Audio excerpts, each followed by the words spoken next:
Welcome dear students, आप सभी का स्वागत है हमारे यूट्यूब चैनल पे। हमारे पास है क्लास 7 का सोशल साइंस का ये बुक है। चैप्टर 9 हिस्ट्री का ये चैप्टर है। Chapter 9 popular beliefs and religion, लोकप्रिय विश्वास और धर्म।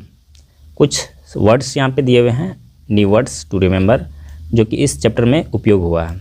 ट्रांजिशन दिया हुआ है, इसका मतलब क्या होता है? एक स्थिति से दूसरी स्थिति में परिवर्तन की प्रक्रिया, the process of change from one condition to another.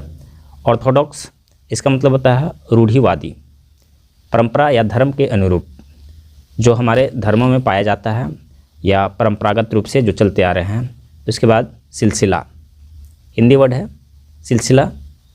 सूफी शिष्यों का कालानुक्रमिक क्रम, सूफी संतों का कुछ श्रेणियों में वर्गीकरण समूह। तो सूफी संत कुछ अलग अलग सूफी संत अलग अलग समूहों में बटे हुए थे, उसी तरह का इसको सिलसिला कहा जाता है। उसके बाद दोहा, दोहा तो हम लोग जानते ही हैं, कविता जिसको बोलते हैं, कपलेट्स। और आदि ग्रंथ, आदि ग्रंथ मतलब प्राचीन ग्रंथ हो गया। ये क्या चीज़ है? सिखों की पवित्र बुक है, सिखों की, the holy book of Sikhs. Bhakti saints, तो भक्ति संत हो गए, जो भक्त के रूप में हुआ करते थे। हिंदू संत, जिन्होंने ईश्वर के प्रति व्यक्तिगत भक्ति को लोकप्रिय बनाया, उन्होंने जाति प्रथा, मूर्ति पूजा आदि की निंदा की। कई ऐसे संत हैं जो मूर्ति की पूजा नहीं मानते हैं, लेकिन कुछ ज़्यादातर संत ऐसे हैं जो मूर्ति पूजा मानते हैं। दोनों संत अपने आप में, उन लोगों को समाज में पूजा जाता है और वे काफ़ी महान होते हैं। सूफी संत, तो सूफी संत जो होते हैं वो रहस्यवादी मुस्लिम संत या पवित्र व्यक्ति जो फारस, ईरान से भारत आए थे, तो वो उन लोग यहाँ के नहीं होते थे। सूफी संत जो होते हैं वो इंडिया के नहीं होते हैं, वो इस्लाम धर्म को मानते हैं और दूसरे देश से यहाँ पे आए हुए थे। उर्स कहा जाता है सूफी संतों की पुण्यतिथि। उर्स के नाम से कुछ ऐसे त्यौहार भी होते हैं इस्लाम में जिसको मनाया जाता है। उसके बाद यहाँ पे ये चैप्टर शुरू होता है। Medieval period witnessed the transition of tribal societies into well organized system of administration। यहाँ पे इस पैराग्राफ में बतला रहा है, मध्यकाल में जनजातीय समाजों का प्रशासन की सुव्यवस्थित प्रणालियों में परिवर्तन देखा गया। पशुपालक, खानाबदोश भी सभ्य समाजों में तब्दील हो रहे थे। इसके अलावा इस अवधि में हिंदुओं और मुसलमानों के बीच घनिष्ठ संपर्क देखा गया। सहिष्णुता की भावना ने मुसलमानों के बीच सूफीवाद और हिंदू के बीच भक्ति आंदोलन जैसे दो महान धार्मिक आंदोलनों का जन्म दिया। देखिए, सबसे पहले यहाँ पे इस्लाम से रिलेटेड बतलाया गया है। इस्लाम एक धर्म है। इस्लाम का अर्थ यहाँ पे दिया हुआ है, the word Islam mean surrender और submission to the will of God. It believes that there is one God Allah. इस्लाम शब्द का अर्थ है ईश्वर की इच्छा के प्रति समर्पण या उसे सौंप देना। यह मानना है कि ईश्वर एक है, जिसे अल्लाह कहा गया है। इस्लाम में अल्लाह ईश्वर को ही कहा जाता है। This new religion was relieved to Mohammed the prophet of God. यह नया धर्म ईश्वर के पैगंबर मोहम्मद को अवतरित हुआ। भारत में इस्लाम की शुरुआत अरबों ने की थी। अरबों ने मतलब अरब देश वालों ने की थी। 8वीं शताब्दी की शुरुआत में मोहम्मद बिन कासिम के नेतृत्व में अरबों ने सिंध और मुल्तान के भारतीय क्षेत्रों पर विजय प्राप्त की। 1000 ईस्वी में तुर्की के आक्रमण ने पूरी स्थिति बदल दी। तुर्क अपने साथ इस्लामी आस्था, फारसी संस्कृति और फारसी और यूनानी स्थापत्य शैली लेकर आए। आगे यहाँ पे दिया हुआ है टीचिंग्स ऑफ इस्लाम, मतलब इस्लाम की शिक्षाएँ। फर्स्ट पॉइंट इसका दिया हुआ है, ईश्वर एक है जो सर्वशक्तिमान है और दयालु है। मोहम्मद उसके पैगंबर हैं। प्रॉफेट, पैगंबर प्रॉफेट बोला जाता है। और आगे इसमें दिया हुआ है नेक्स्ट पेज पे और भी कुछ पॉइंट इसके दिए हुए हैं। The followers of Islam should pray 5 times a day. यह बतला रहा है इस्लाम के अनुयायियों को दिन में 5 बार नमाज पढ़नी चाहिए। उन लोगों को 5 बार नमाज पढ़ने का ऐसा कोई रूल होता है। इस प्रेयर को ही नमाज कहते हैं, प्रेयर प्रार्थना को नमाज कहते हैं। चैरिटी, दान या और कुछ भी इस तरह की वस्तु को देना, जो कि ज़कात कहा जाता है इस्लाम में, और fast during the month of Ramzan और रोज़ा, तो रमज़ान के महीने में उन लोग उपवास रखा करते हैं जिससे रोज़ा कहा जाता है। और पिलग्रिमेज टू मक्का और हज, और तीर्थ करने के लिए उन लोग मक्का जाते हैं जिसे हज कहा जाता है। तो इस तरह से इनके कुछ रूल्स हैं। इसमें यहाँ पे जो दिया हुआ है, Muslim are also required to avoid by शरीयत। शरीयत एक उसका होता है the holy laws of Islam, तो मुसलमानों को इस्लाम के पवित्र कानून शरीयत होता है जिसका पालन करना उसके लिए आवश्यक है। इम्पैक्ट ऑफ इस्लाम, इस्लाम का प्रभाव हमारे देश में क्या पड़ा। During their raids on India the Turks face strong resistance from the local rulers and the local people. इस पैराग्राफ में बतला रहा है, भारत पर अपने आक्रमणों के दौरान तुर्कों को स्थानीय शासकों और स्थानीय लोगों से कड़े प्रतिरोध का सामना करना पड़ा। वो लोग मतलब फर्स्ट में जब यह धर्म आया था तो यहाँ के लोग उसे अपनाना पसंद नहीं किए। उन्होंने समृद्ध मंदिर शहरों पर आक्रमण किया और लूटपाट की, क्योंकि वे जिस तरह से यहाँ पे शांति बहाल थी वह तरह की ज़िंदगी वो नहीं जी रहे थे। उन्होंने जो तुर्क लोग थे वो लूटपाट के इरादे से यहाँ पे आए थे और कई मंदिरों को तोड़ दिया और जितने भी धन थे वहाँ के वो लूट कर ले जाया करते थे। दिल्ली सल्तनत ने भारत में मुस्लिम सत्ता को मजबूत किया। हिंदुओं और मुसलमानों के बीच विवाह और भोजन पर कई प्रतिबंध थे, लेकिन वे एक दूसरे से खुलकर मिलते जुलते और बात करते थे। ज़्यादातर महिलाएं अपने घरेलू कामों में बहुत व्यस्त रहती थी, लेकिन उच्च वर्ग की महिलाएं ललित कलाओं में लगी रहती थी। हिंदुओं में पर्दा प्रथा और बाल विवाह की प्रथा विकसित हुई। तो बहुत पुराने समय से ही पर्दा प्रथा और बाल विवाह की प्रथा प्राचीन समय में था। बाद में इन दोनों प्रथाओं को हटाया गया। अंग्रेज़ों के समय में यह प्रथाएं खत्म हुई। आगे यहाँ पे दिया हुआ है, the intermingling of Persian and Arabic words with Hindi led to the evolution of a new language called Urdu। Hindi में फ़ारसी और अरबी शब्दों के मिश्रण से उर्दू नामक एक नई भाषा का विकास हुआ।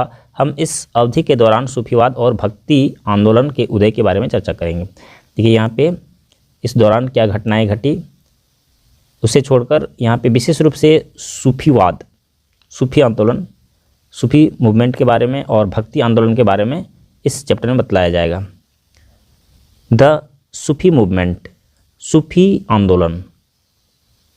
The Sufis were the Muslim saints and mystics. सूफी मुस्लिम संत और रहस्यवादी थे। वे मूल रूप से फारस में रहते थे। सूफी शब्द फारसी शब्द सूफ से आया है जिसका अर्थ ऊन है। फारस में सूफी संत मोटे ऊन से बने शॉल पहनते थे। वे ईसाई धर्म, हिंदू धर्म और बौद्ध धर्म सहित विभिन्न धार्मिक विचारों से प्रभावित थे। वे 12 संप्रदायों या सिलसिले में संगठित थे, जिनमें से 2 भारत में बहुत लोकप्रिय हुए। आगे यहाँ पे जो 2 लोकप्रिय हुए उन दोनों के बारे में यहाँ पे दिया गया है। द चिश्ती ऑर्डर, चिश्ती आदेश। इसमें क्या दिया हुआ है, the most famous of the Sufi saints in India was Hazrat Khwaja Moinuddin Chishti who founded the Chishti order. इस पैराग्राफ में बतला रहा है, भारत में सूफी संतों में सबसे प्रसिद्ध हजरत ख्वाजा मोइनुद्दीन चिश्ती थे, जिन्होंने चिश्ती संप्रदाय की स्थापना की। वे 1192 ईस्वी में भारत आए और अजमेर में बस गए, जो उनकी गतिविधियों का केंद्र बन गया। उनकी मृत्यु के बाद उनके अनुयायियों ने हर साल अजमेर में उर्स उत्सव मनाना शुरू कर दिया। तो उर्स जो है एक उत्सव है, एक फेस्टिवल है। अजमेर में उनकी समाधि पर हर साल भारत और विदेश से हजारों लोग आते हैं। इस सिलसिले या संप्रदाय के अन्य सूफी संत थे। यहाँ पे कुछ नंबर्स में दिए हुए हैं। ए नंबर में निजामुद्दीन है, निजामुद्दीन औलिया जिनकी समाधि दरगाह दिल्ली में है। बी नंबर में दिया हुआ है, बी यहाँ पे है कुतुबुद्दीन बख्तियार काकी जिनकी समाधि दिल्ली में कुतुब मीनार के पास है। और सी नंबर सिकरी के शेख सलीम चिश्ती। और डी नंबर में दिया हुआ है बाबा फरीद, मुल्तान के बाबा फरीद। और आगे यहाँ पे एक और दिया हुआ है, क्या है, सुरावादी ऑर्डर, सुरावादी आदेश। और इस पैराग्राफ में यहाँ पे बतला रहा है, Sheikh Zakariya of Multan was the disciple of the famous mystic Shihabuddin Suhrawardi. Multan के शेख जकारिया एक प्रसिद्ध रहस्यवादी शिहाबुद्दीन सुहरावर्दी के शिष्य थे। उन्होंने सूफी संतों के एक अन्य संप्रदाय या सिलसिला की स्थापना की जिसे सुहरावर्दी कहा जाता है। आगे पेज पे ये दिया हुआ है, they were employed by the Muslim rulers and led lives of comfort. वे मुस्लिम शासकों के यहाँ नौकरी करते थे और आराम की ज़िंदगी जीते थे। वे गरीबी में जीने में विश्वास नहीं करते थे, आराम की ज़िंदगी जीना पसंद करते थे। प्रिंसिपल एंड टीचिंग ऑफ सूफीज़्म, सूफीवाद के सिद्धांत और शिक्षाएं। तो सूफीवाद में क्या बतलाया जाता था उसके टीचिंग से यहाँ पे दिए गए हैं। फर्स्ट पॉइंट में दिया गया है, God is one and all people are his children. ईश्वर एक है और सभी उनकी संतान हैं। दूसरे पॉइंट पे दिया गया है, ईश्वर तक प्रेम और भक्ति के माध्यम से पहुंचा जा सकता है, कर्मकांडों के माध्यम से नहीं। तीसरे नंबर में दिया हुआ है, भक्ति संगीत ईश्वर तक पहुंचने का एक महत्वपूर्ण मार्ग है, मतलब संगीत भी ईश्वर तक पहुंचने का एक मार्ग है। फोर्थ नंबर में, आंतरिक पवित्रता और आत्म अनुशासन ईश्वर के बारे में ज्ञान प्राप्त करने के साधन हैं। फिफ्थ नंबर में, सूफी अपने गुरु को पीर कहते थे, हमें पीर की शिक्षाओं का पालन करना चाहिए। और एक लास्ट पॉइंट 6 नंबर में बतला रहा है, सूफी सभी मनुष्यों की समानता और मानवता के सार्वभौमिक भाईचारे में विश्वास करते थे। और यहाँ पे कुछ religious policy of Akbar and दीन इलाही, अकबर की धार्मिक नीति और दीन इलाही, अकबर का ये कुछ रूल यहाँ पे बतलाया गया है। Akbar was tolerant of all religious faith. Akbar सभी धार्मिक आस्थाओं के प्रति सहिष्णु था, इसलिए उसे समाज के सभी वर्गों का स्नेह और वफादारी प्राप्त थी। अकबर ने जाजिया कर समाप्त कर दिया, जाजिया टैक्स जो है वो समाप्त कर दिया था। और इस पैराग्राफ में बतला रहा है, अकबर्स पॉलिसी ऑफ सुलह कुल मिंट यूनिवर्सल पीस। अकबर की सुलह कुल नीति का मतलब सार्वभौमिक शांति था। उन्होंने 1582 ईस्वी में दीन इलाही की शुरुआत की। इसमें सभी धर्मों के अच्छे सिद्धांत शामिल थे। अकबर का उद्देश्य साम्राज्य में सांस्कृतिक और राजनीतिक एकता की स्थापना करना था, लेकिन दीन इलाही को स्वीकार करने वाले लोगों की संख्या कम थी क्योंकि सभी धर्मों का उसमें समावेश था, जिसके कारण कम थी। इस पैराग्राफ में, it is interesting to note that one of the gold coin of Akbar shown Rama with a bow followed bye Sita. इस तरह के अकबर के द्वारा गोल्ड कॉइन चलाया गया जिसमें राम और सीता का ये फोटो बना हुआ था। दिलचस्प बात यह है कि अकबर के एक सोने के सिक्के में धनुषधारी राम और सीता को दिखाया गया है। इस आकृति के ऊपर देवनागरी लिपि में राम सिया लिखा हुआ है। देवनागरी मतलब हिंदी में ही लिखा गया है। और यहाँ पे स्टार्ट होता है भक्ति आंदोलन, द भक्ति मूवमेंट। और इस पैराग्राफ में यहाँ पे बतलाया गया, द वर्ड भक्ति मीन्स डेवोशन टू गॉड। भक्ति शब्द का अर्थ है ईश्वर के प्रति समर्पण, ईश्वर को सौंप देना है, उसके मतलब वो जो देते हैं जो लेते हैं सभी चीज़ को स्वीकार करना है। भक्ति आंदोलन की शुरुआत 9वीं शताब्दी में दक्षिण भारत में हुई थी, जब महान संत शंकराचार्य ने हिंदू धर्म में पुनरुत्थान लाया था। दक्षिण भारत में भक्ति आंदोलन का नेतृत्व रामानुजाचार्य और माधवाचार्य ने किया था। कुछ प्रमुख भक्ति संत रामानंद, कबीर, गुरु नानक, संत तुकाराम, संत रविदास, चैतन्य महाप्रभु और मीराबाई थे। भक्ति आंदोलन के ये लोग बड़े संत थे जिनका नाम लिया गया। आगे पेज पे important features and principles of भक्ति मूवमेंट, भक्ति आंदोलन के महत्वपूर्ण विशेषताएं और सिद्धांत। इसके कई पॉइंट यहाँ पे दिए गए हैं। एक एक पॉइंट को हम करेंगे। फर्स्ट पॉइंट में दिया गया है, उन्होंने उपदेश दिया कि ईश्वर एक है। दूसरे पॉइंट में बतलाया गया है ईश्वर की भक्ति से मोक्ष प्राप्त किया जा सकता है। मोक्ष प्राप्त मतलब जन्म मरण से अलग हो जाना, न उसका जन्म होगा और न ही मृत्यु होगा, वो जो है भगवान के शरण में चले जाएंगे, इस तरह से माना जाता है। थर्ड नंबर में ईश्वर के सामने सभी मनुष्य समान हैं। मनुष्य की गरिमा उसके कर्मों पर निर्भर करती है, उसकी जाति पर नहीं। फोर्थ नंबर में धार्मिक अनुष्ठान, रीति रिवाज और समारोह बेकार है। ईश्वर तक केवल पूर्ण समर्पण से ही पहुंचा जा सकता है। We need a Guru to lead us. हमें मार्गदर्शक के लिए एक गुरु की आवश्यकता होती है। और भक्ति movement in south India, Alvars and Nayanars. तो भक्ति मूवमेंट में साउथ इंडिया में जो भक्ति मूवमेंट हुआ उसमें दो ग्रुप थे, अलवर्स और नयनार्स। तो यहाँ पे सबसे पहले बतलाया गया है Shankaracharya led emphasis on the philosophy of the Upanishads and the Advaita system. यहाँ पे कह रहा है शंकराचार्य ने उपनिषदों और अद्वैत प्रणाली के दर्शन पर जोर दिया। इसका मतलब है कि परम सत्य ईश्वर ब्रह्मा है, जो निराकार या दिखाई नहीं देते हैं। निराकार मतलब उसका कोई रूप नहीं है। हमारे आसपास की दुनिया माया या भ्रम है। मोक्ष या मुक्ति केवल परम सत्य के ज्ञान से ही प्राप्त की जा सकती है। और आगे Shankaracharya later realise that Advaita philosophy could not satisfy the spiritual needs of common people. इस पैराग्राफ में बतला रहा है बाद में शंकराचार्य को एहसास हुआ कि अद्वैत दर्शन आम लोगों की आध्यात्मिक ज़रूरतों को पूरा नहीं कर सकता। फिर उन्होंने भक्ति पर जोर दिया। दरअसल भक्ति का विचार दक्षिण में वैष्णव और शैव संतों द्वारा पहले ही लोकप्रिय हो चुका था।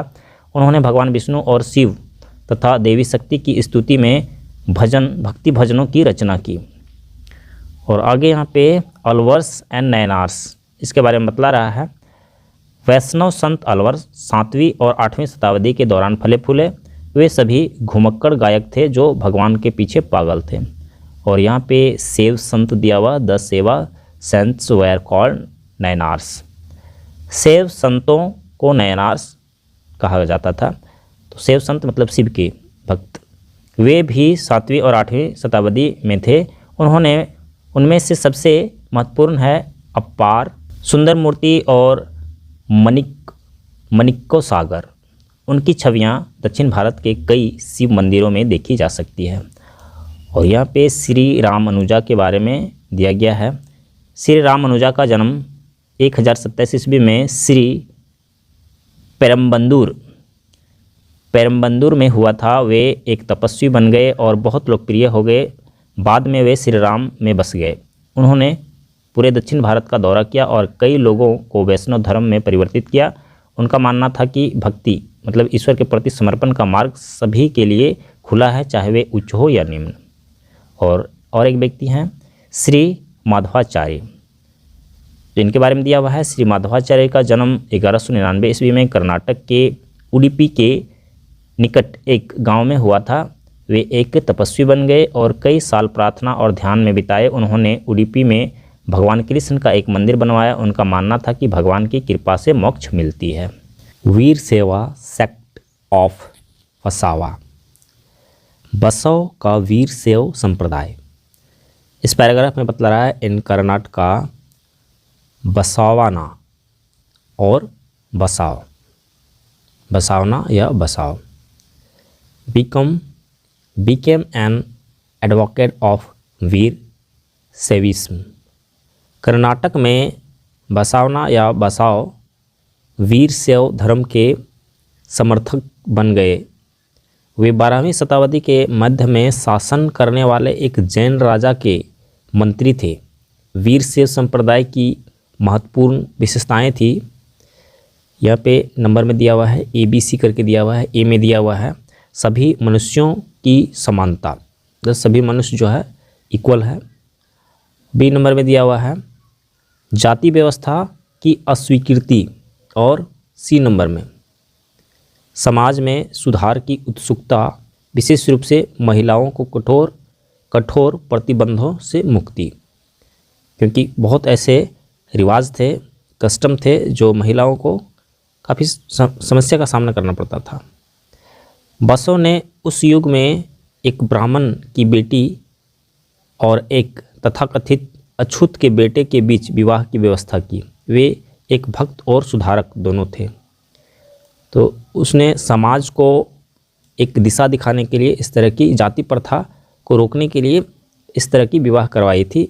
एक अछूत अनटचेबल व्यक्ति जो है, जिसको दलित फैमिली से कहा जाता है, वैसे एक लड़का और एक पंडित लड़की का विवाह करवाया था।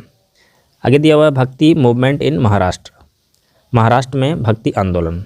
ए religious reformation took place in Maharashtra in the 13th century under the Maratha sants. 13वीं शताब्दी में मराठा संतों के नेतृत्व में महाराष्ट्र में धार्मिक सुधार हुआ। संत ध्यानेश्वर या जनेश्वर, दोनों ही नाम उनका था, ध्यानेश्वर या जनेश्वर कहा जाता था। उनका जन्म 1275 ईस्वी में एक ब्राह्मण परिवार में हुआ था। उनकी धार्मिक कविताओं को अभंग कहा जाता है। उन्होंने जाति व्यवस्था की निंदा की। उनके संरक्षक देवता विठोबा थे, जिन्हें भगवान विष्णु का अवतार माना जाता है। और इस पैराग्राफ में दिया हुआ है the bhakti tradition continued to grow in Maharashtra. Maharashtra में भक्ति परंपरा का विकास जारी रहा। 17वीं शताब्दी में महाराष्ट्र के सबसे प्रमुख संतों में से एक तुकाराम थे। उनका जन्म 1608 ईस्वी में हुआ था। वे भगवान विठोबा के भक्त थे। नामदेव और एकनाथ महाराष्ट्र के अन्य महान संत थे। उनके अलावा संत तुकाराम, नामदेव और ध्यानेश्वर, ये लोग भगवान विठोबा, जो विष्णु भगवान के अवतार माने जाते हैं। भक्ति मूवमेंट इन नॉर्थ इंडिया। उत्तर भारत में भक्ति आंदोलन। मध्यकाल में उत्तर भारत में भक्ति आंदोलन का भी विकास हुआ। उत्तर भारत में यहाँ भक्ति आंदोलन को दिखाया गया है। सबसे पहले पंजाब में भक्ति आंदोलन गुरु नानक देव जी को दिखाया गया है। Guru Nanak was a great भक्ति reformer of the medieval period. Guru Nanak मध्यकालीन समय के एक महान भक्ति सुधारक थे। गुरु नानक का जन्म 1469 ईस्वी में लाहौर के पास तलवंडी में हुआ था, जो अब पाकिस्तान में है। वे करतारपुर में रहते थे, जिसे अब डेरा बाबा नानक कहा जाता है।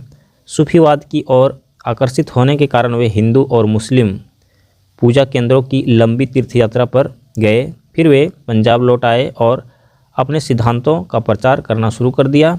उन्होंने ईश्वर की पूजा निराकार के रूप में की। निराकार मतलब जिसका कोई आकार नहीं होता, यानी बिना किसी भौतिक रूप के। उनकी मुख्य शिक्षाएं इस प्रकार है। उनकी टीचिंग जो है इस तरह से बतलाया गया है। अगले पेज पे है, देखिए यहाँ पे पॉइंट बाय पॉइंट है। एक एक पॉइंट करके मैं बतलाता हूँ। फर्स्ट पॉइंट में यहाँ पे दिया हुआ है जीवन का अंतिम लक्ष्य ईश्वर तक पहुँचना होना चाहिए। केवल अच्छे कर्म ही व्यक्ति को ईश्वर तक पहुँचा सकते हैं। सेकेंड नंबर में उन्होंने लोगों को सत्यनाम या सच्चे नाम का जाप करने की सलाह दी। थर्ड नंबर में उन्होंने जाति भेद का विरोध किया। उन्होंने मूर्ति पूजा को भी अस्वीकार किया। फोर्थ नंबर में यहाँ पे बतलाया गया है उन्होंने धार्मिक सहिष्णुता की शिक्षा दी और सभी धर्मों की समानता में विश्वास किया। सभी धर्म बराबर हैं। पाँचवें नंबर में सच्चा ज्ञान केवल गुरु के मार्गदर्शन में ही प्राप्त किया जा सकता है। मतलब गुरु बिना ज्ञान नहीं होता, ये सत्य है। इसमें बतला रहा है गुरु नानक ने जप जी या पवित्र प्रार्थना की रचना की।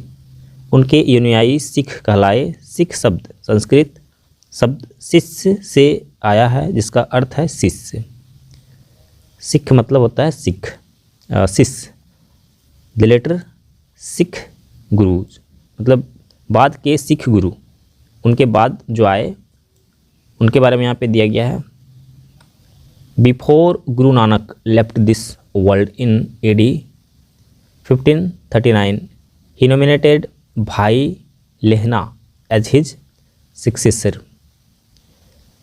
गुरु नानक ने 1539 ईस्वी में इस दुनिया से जाने से पहले भाई लहना को अपना उत्तराधिकारी मनोनीत किया था।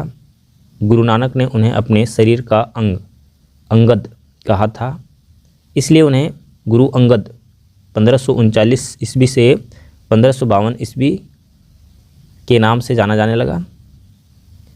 उन्होंने गुरु नानक के भजनों का संकलन किया। उन्होंने गुरुमुखी नामक एक नई लिपि भी शुरू की।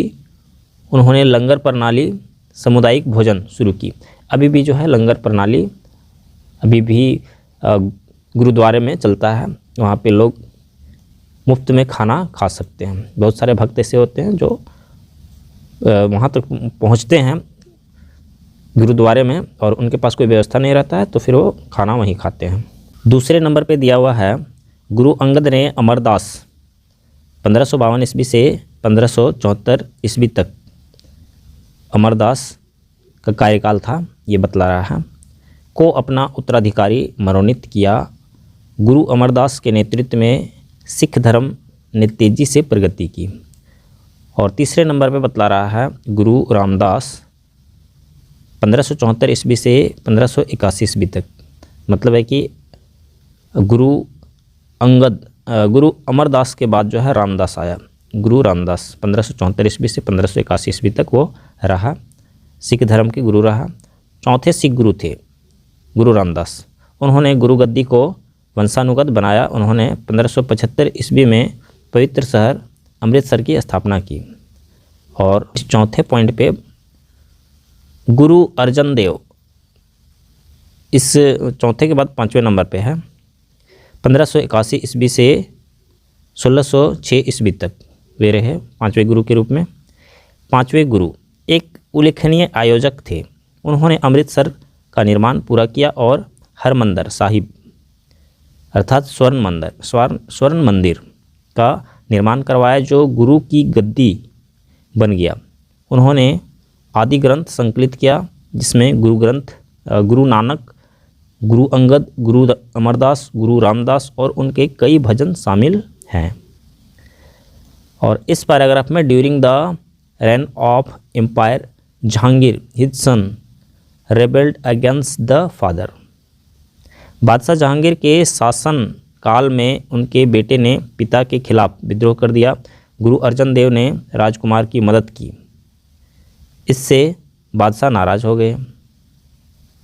गुरु अर्जन देव को प्रताड़ित किया गया। बादशाह ने गुरु को फांसी देने का आदेश दिया, जो शहीद हो गए, मतलब उनको फांसी दे दी गई।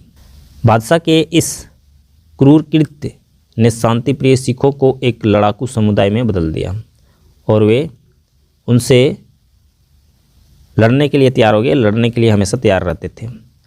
और पांचवा भी पॉइंट है गुरु हरगोविंद सिंह।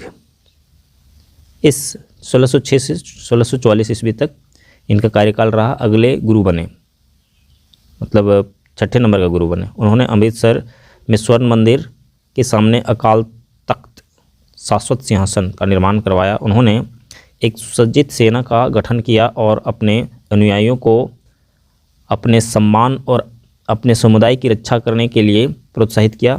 शाहजहां के शासन काल में भी सिखों पर अत्याचार हुआ। और पॉइंट दिया हुआ है, कई सारा पॉइंट दिया हुआ है, 9 नंबर तक ये पॉइंट दिया हुआ है। चलिए हम यहाँ पे 6 नंबर में दिया हुआ है, इसको पढ़ लेते हैं। गुरु हर राय 1644 से 1661 ईस्वी तक ये गुरु रहे। तो ये 7वें नंबर का गुरु हरगोविंद के पोते, ये जो है गुरु हर राय गुरु हरगोविंद के पोते थे। 14 वर्ष की आयु में 7वें गुरु बने। उनके मार्गदर्शन और नेतृत्व में सिख धर्म ने अपने संगठनात्मक कार्य का विस्तार किया। संगठनात्मक मतलब है कि वे अपना एक ग्रुप बना रहे थे, क्योंकि उन्हें मुग़लों से लड़ना पड़ता था। जहांगीर उस समय शासक था। और 7वें नंबर पे दिया गया है गुरु हरकिशन इस साल से देखिए 1661 से 1664 ईस्वी तक रहे, तो ज़्यादा दिनों तक नहीं रहे। ये 8वें गुरु के रूप में रहे। 5 वर्ष की छोटी सी उम्र में ही गुरु बन गए थे।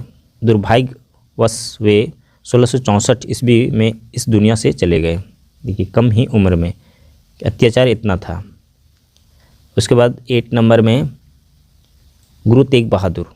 गुरु हरगोविंद के 5वें पुत्र गुरु तेग बहादुर 1664 ईस्वी में 9वें गुरु बने। गुरु को शुरू से ही मुग़ल शासक औरंगजेब की दुश्मनी का सामना करना पड़ा। इस्लाम अपनाने से इनकार करने पर दिल्ली के चांदनी चौक में गुरु का सिर कलम कर दिया गया। उनकी शहादत का स्थान एक तीर्थ स्थल बन गया, जहां सिखों ने गुरुद्वारा शीशगंज का निर्माण किया। अभी भी शीशगंज जो है उस नाम से वो जगह है और इसीलिए उसे शीशगंज कहा जाता है। और 10वें गुरु के रूप में गुरु गोबिंद सिंह 1675 से 1708 ईस्वी तक वे रहे। 10वें गुरु बने गुरु गोबिंद सिंह। उन्होंने सिखों के सम्मान को बचाने की शपथ ली। उन्होंने मुग़लों की क्रूरता के खिलाफ लड़ाई लड़ी। 1699 ईस्वी में बैसाखी के दिन गुरु ने खालसा पंथ की नींव रखी। उन्होंने अपने अनुयायियों से 5K का पालन करने को कहा, मतलब 5 उसका कोई नियम था जिसको पालन करने के लिए कहा। 5 नियम में क्या था? केस मतलब बाल आपको कटवाने नहीं हैं, लंबे बाल रखने हैं। उसके बाद दूसरे नंबर में कंघा, उसमें एक कंघा भी रखना है। उसके बाद कड़ा पहनना, हाथों में कंगन और वो मेटल का रहेगा। उसके बाद कृपान, आपको तलवार रखना है और कच्छा शॉर्ट्स, और फिर आपको कच्छा पहनना है। इस तरह से उनके ये 5K जो था ये नियम है। उसके बाद यहाँ पे आगे पैराग्राफ में Aurangzeb tried to crush the rising power of the Sikhs. Aurangzeb ने सिखों की बढ़ती ताकत को कुचलने की कोशिश की। गुरु का मुग़ल सेना के साथ अंतिम मुकाबला मुक्तसर में हुआ था। गुरु कुछ समय के लिए पंजाब के तलवंडी साबो गांव में चले गए। गुरु ने व्यक्तिगत गुरु पद की समाप्ति की घोषणा की, मतलब है कि अब कोई गुरु नहीं बनेगा। अंतिम गुरु 10वें गुरु के रूप में गुरु गोबिंद सिंह को माना जाता है। इसके बाद गुरु ग्रंथ साहिब सिखों के अंतिम गुरु और मार्गदर्शक बन गए। गुरु ग्रंथ साहिब मतलब ग्रंथ है, वो लिखा हुआ है, तो वही जो है उसी के अनुसार उन लोगों को चलना है, कोई भी गुरु नहीं बनेगा।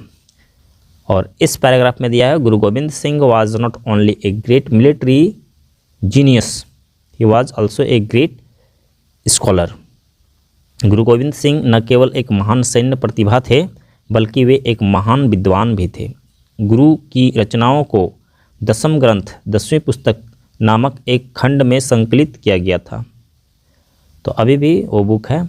और यहाँ पे रामानंद एवं चैतन्य महाप्रभु, रामानंद और चैतन्य महाप्रभु ये 2 व्यक्ति हैं भक्ति काल के। रामानंद, कबीर और चैतन्य महाप्रभु भी भक्ति आंदोलन के महानतम संतों में से थे, यहाँ पे बतला रहा है। तो रामानंद के बारे में यहाँ पे बतलाया गया है। Ramanand was born in AD 1370 and was a disciple of Ramanuja. Ramanand का जन्म 1370 ईस्वी में हुआ था और वे रामानुज के शिष्य थे। वे राम के उपासक थे। उन्होंने जाति भेद को चुनौती दी और हिंदी में उपदेश देना शुरू किया। उनके 12 प्रमुख शिष्य में से एक मुस्लिम बुनकर कबीर, दूसरा मोची रविदास और तीसरा नाई साईदास। देखिए ये इस तरह के हैं और ये लोग काफ़ी अच्छे धर्मगुरु माने जाते हैं। और इस पैराग्राफ में चैतन्य महाप्रभु के बारे में दिया हुआ है।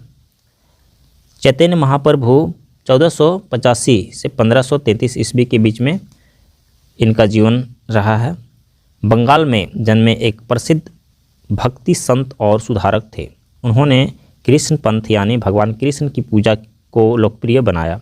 उन्होंने सभी जातियों के शिष्यों को स्वीकार किया। उनका मानना था कि प्रेम गीत और नृत्य के माध्यम से ईश्वर की उपस्थिति का अनुभव किया जा सकता है। इसलिए वे भजन अक्सर गाया करते थे और इस तरह के डांसिंग मुद्रा में रहा करते थे। अगले पेज पे चलते हैं। मीराबाई का नाम सभी सुने होंगे। मीराबाई एक राजकुमारी थी और श्री कृष्ण के परम भक्त थी। यहाँ पे दिया हुआ है मीराबाई 1547 ईस्वी से 1614 ईस्वी तक उनका जीवन काल था। मीराबाई एक राजपूत राजकुमारी थी, मतलब राजपूत के घर से आती थी, जिनका विवाह मेवाड़ उदयपुर के राजघराने में हुआ था। वे भगवान कृष्ण की भक्त थी। विवाह के बाद भी वे अपना पूरा समय भगवान की पूजा में ही लगाती थी। इस प्रकार उनका विवाह टूट गया, क्योंकि वो उस रिश्ते को विशेष रूप से नहीं मानती थी। वो श्री कृष्ण के पूजा में ही लगी रहती थी। वे अपने सुंदर गीत गाते हुए जगह जगह भटकती रही। उनके एक भजन में कहा गया है, लोग कहते हैं कि मीरा पागल हो गई है। इस तरह से वो भक्ति में खो गई थी कि लोग उसको पागल का संज्ञा दिए थे। मैं स्वयं अपने नारायण की शाश्वत दासी बन गई हूँ। मीरा द्वारका पहुँची, जहाँ उन्होंने गुजराती में कई गीत रचे।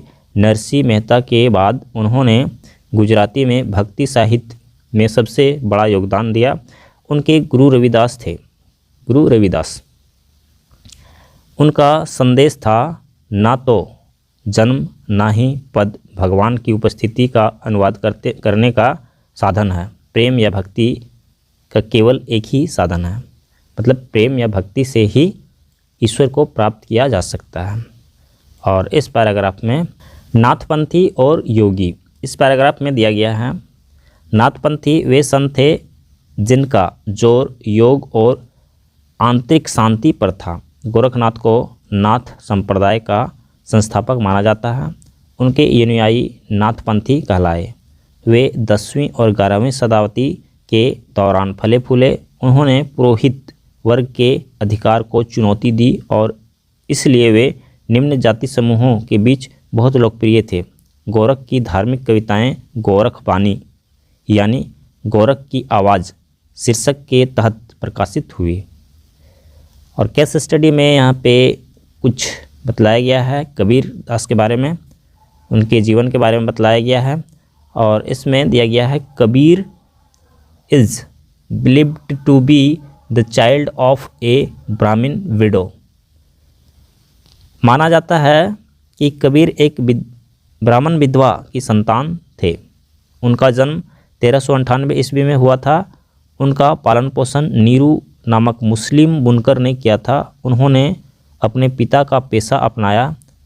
वे प्रसिद्ध संत रामानंद के शिष्य थे। और यहाँ पे पॉइंट बाय पॉइंट इनके बारे में कुछ बतलाया गया है। कबीर की कुछ शिक्षाएं इस प्रकार है।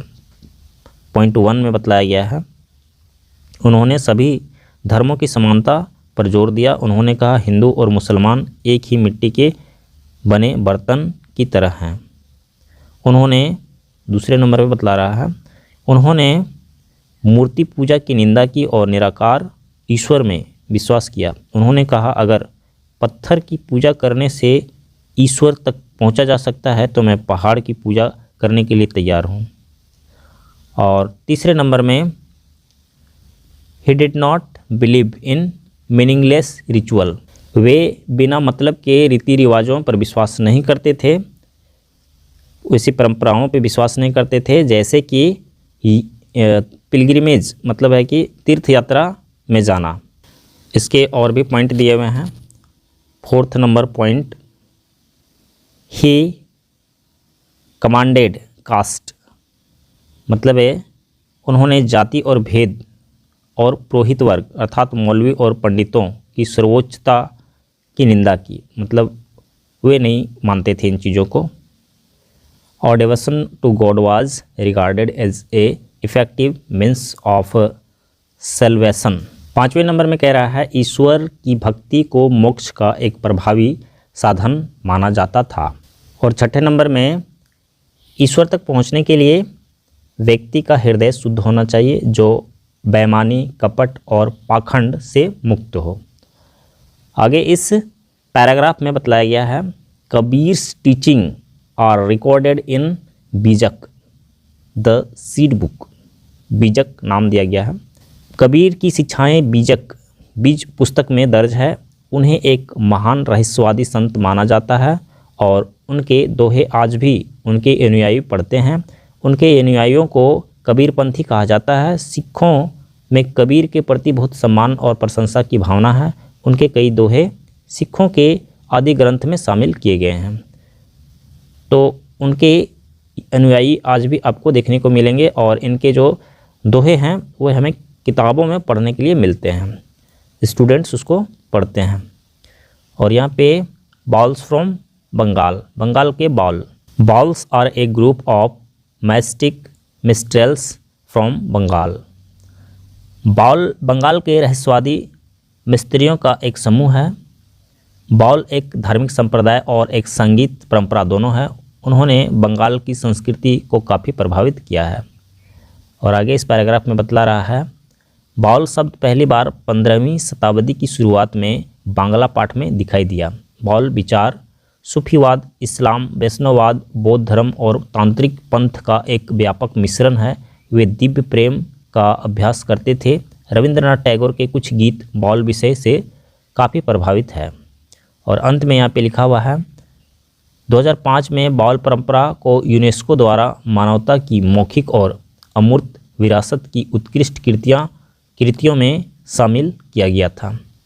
और आगे यहाँ पे चैप्टर का कुछ पार्ट, यहाँ पे अंतिम पार्ट दिया हुआ है, अंतिम भाग दिया हुआ है इसका, भक्ति संतों का योगदान, कंट्रीब्यूशन ऑफ द भक्ति संत्स। इसके कई पॉइंट्स हैं, यहाँ पे 4 पॉइंट दिया गया है। फर्स्ट पॉइंट में बतलाया गया है, भक्ति आंदोलन ने हिंदू धर्म में सुधार लाने का प्रयास किया। इससे हिंदुओं और मुसलमानों के बीच शांति और सद्भावना भी लाई। सेकेंड नंबर में, भक्ति संतों ने एक सरल धर्म की पेशकश की जिसमें केवल ईश्वर के प्रति समर्पण की आवश्यकता थी। यह धर्म कर्मकांडों और अंधविश्वासों से मुक्त था। थर्ड नंबर में, भक्ति संतों ने तथाकथित निचली जातियों के लोगों को एक नया सम्मान दिया। इस प्रकार भक्ति आंदोलन ने समाज में परिवर्तन और सुधार लाया। और फोर्थ नंबर में, भक्ति संतों ने लोगों के मातृभाषा में उपदेश दिया, मतलब उनके अपने भाषा में उनको शिक्षा दिया जिससे वे अधिक समझ सकते थे। इसलिए हिंदी, मराठी, पंजाबी, बांग्ला और गुजराती जैसी विभिन्न क्षेत्रीय भाषाओं में बहुत सारा भक्ति साहित्य विकसित हुआ। और आगे यहाँ पे इस चैप्टर का समरी आ जाता है। तो समरी में पॉइंट बाय पॉइंट हम इसकी बात करेंगे। फर्स्ट पॉइंट में दिया गया है, इस्लामिक आस्था भारत में अरबों द्वारा लाई गई थी। पैगंबर मोहम्मद के अनुसार केवल एक ईश्वर है। इस्लाम के अनुयायी नमाज, रोज़ा और मक्का की तीर्थ यात्रा में विश्वास करते हैं। दूसरे नंबर में, सूफी संत फारस से भारत आए थे। भारत में सूफी संतों में सबसे प्रसिद्ध ख्वाजा मुइनुद्दीन चिश्ती थे, जिन्होंने चिश्ती संप्रदाय सिलसिला की स्थापना की थी। सूफी संतों के एक अन्य संप्रदाय या सिलसिले को सुहारवादी संप्रदाय कहा जाता था। और तीसरे पॉइंट में दिया हुआ है, दक्षिण भारत के भक्ति संत जहां अलवर और नयनार थे, भक्ति का प्रसार भारत के अन्य हिस्सों में हुआ। भक्ति संतों में से कुछ थे रामानुज, माधवाचार्य, नामदेव, एकनाथ, तुकाराम, गुरु नानक, चैतन्य महाप्रभु, मीराबाई और कबीरदास थे। और अगले पॉइंट में दिया हुआ है, गुरु नानक एक महान भक्ति सुधारक थे। सिखों के 10 गुरु थे। गुरु गोविंद सिंह ने खालसा पंथ की स्थापना की। उन्होंने व्यक्तिगत गुरु पद की समाप्ति की घोषणा की। गुरु ग्रंथ साहिब उनके गुरु थे। गुरु ग्रंथ साहिब एक पुस्तक है। और अंतिम पॉइंट पे दिया हुआ है, कबीर प्रसिद्ध संत रामानंद के शिष्य थे। उन्होंने सभी धर्मों की समानता पर जोर दिया। वे निराकार ईश्वर में विश्वास करते थे। उन्होंने जाति भेद की निंदा की। उनकी शिक्षाएं बीज पुस्तक में समाहित है। और यहाँ पे चैप्टर समाप्त होता है। इसमें दिया हुआ है टिक द करेक्ट। सबसे पहले एमसीक्यू दिया हुआ है, Islam was introduced in India by the Arabs. Khwaja Muinuddin Chishti's tomb is at Ajmer in Karnataka. Basavanna or Basava become an advocate of Virashaivism. 4th number में great saint of the bhakti tradition in Maharashtra was Sant Dnyaneshwar. Sant Kabir by profession was a weaver, सही है यहाँ पे। और आगे यहाँ पे दिया हुआ है मैच द फॉलोइंग, मैच किया गया है सूफी संत। सूफी संत डी नंबर में Chishti order, Nayanars, worship of Lord Shiva, और गुरु नानक तलवंडी उनका जन्म हुआ था वहाँ पे, उस जगह का नाम है गुरु गोविंद सिंह, खालसा पंथ गुरु गोविंद सिंह, और Mirabai devotee of Lord Krishna.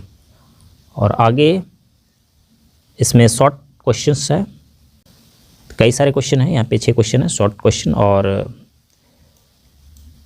Long question 4 question है। इन सभी का आंसर मैं आप लोगों को डिस्क्रिप्शन बॉक्स में दे दूंगा। यहाँ पे एक लाइन दिया हुआ है कबीरदास की, पोथी पढ़ी पढ़ी जगमुआ पंडित भया ना कोई, 2.5 अक्षर प्रेम का पढ़े सो पंडित होए। तो इन सभी का आंसर मैं आप लोगों को डिस्क्रिप्शन बॉक्स में दे दूंगा। तो यहाँ पे ये चैप्टर समाप्त हो जाता है। अगर हमारा वीडियो आप लोग के लिए हेल्पफुल होता है तो आप हमारे वीडियो को लाइक कीजिए, हमारे चैनल को सब्सक्राइब करके अपने दोस्तों के साथ शेयर कीजिए। अगले चैप्टर को पढ़ने के लिए हम लोग नेक्स्ट वीडियो पे चलेंगे।